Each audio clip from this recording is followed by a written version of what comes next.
So we've officially made it to this point in the year. It's time for the crazy rumors for the iPhone 14. Let me explain how this works. As we get closer to launch now, we're just 2 weeks away from these phones debuting at the September 7th event. Everybody starts yapping, and then when everybody yapping, the information gets all confused, and it's a disaster. I'm here to separate the crazy from the real, and we'll talk about the latest Apple news as well. All right, so there's only one place for me to start this video, and it's with a crazy rumor that the iPhone 14 mini is actually sticking around for another year. You know how every rumor we've talked about for the past year or two has said that Apple was planning to kill the mini 5.4-inch size in 2022? Well, now, conveniently 2 weeks ahead of the event, somebody's like, oh, actually, I think iPhone 14 mini coming back. Let's take a look. This is according to a new report from Leaks, who says a major carrier over in Asia has said that these are going to be the new iPhones this year. iPhone 14, iPhone 14 mini, iPhone 14 Pro, and iPhone 14 Pro Max.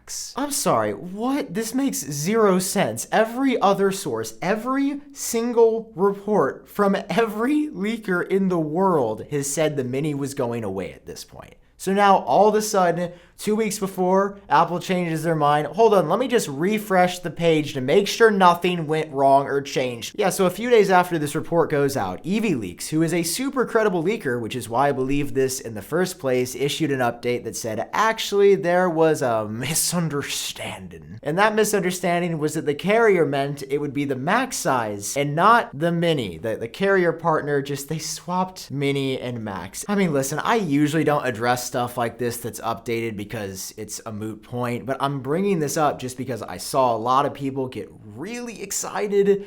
I've never been a fan of the minis, but I know some people are just diehards, the 4% of the market. You guys love the minis. Yes, that was a subtle roast.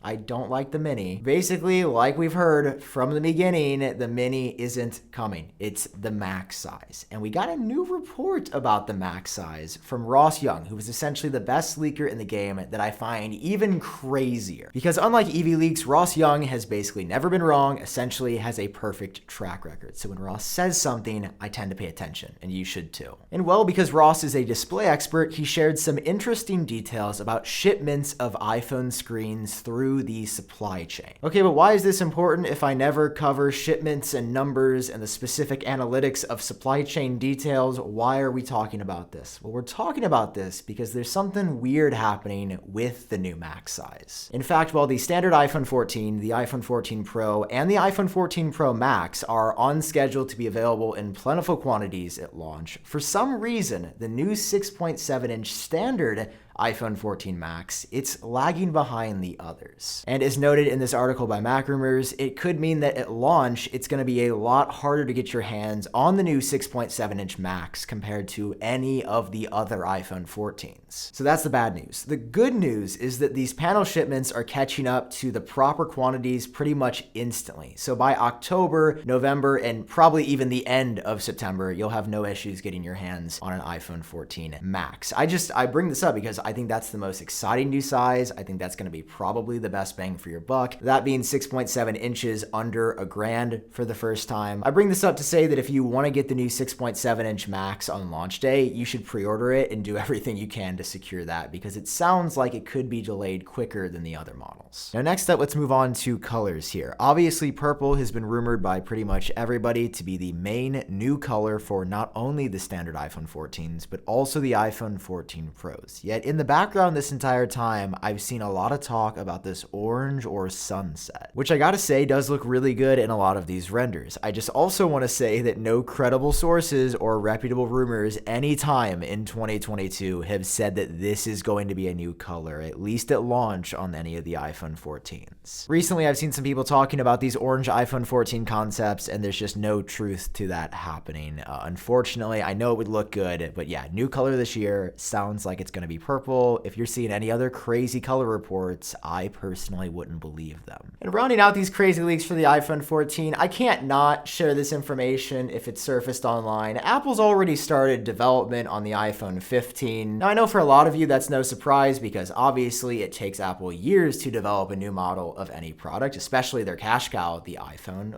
I had to bring that up, that I think it's funny that the iPhone 14 is not even out. People at Apple already probably walking around calling their boo on their iPhone 15 like, hey, what up? You trying to get this USB-C port?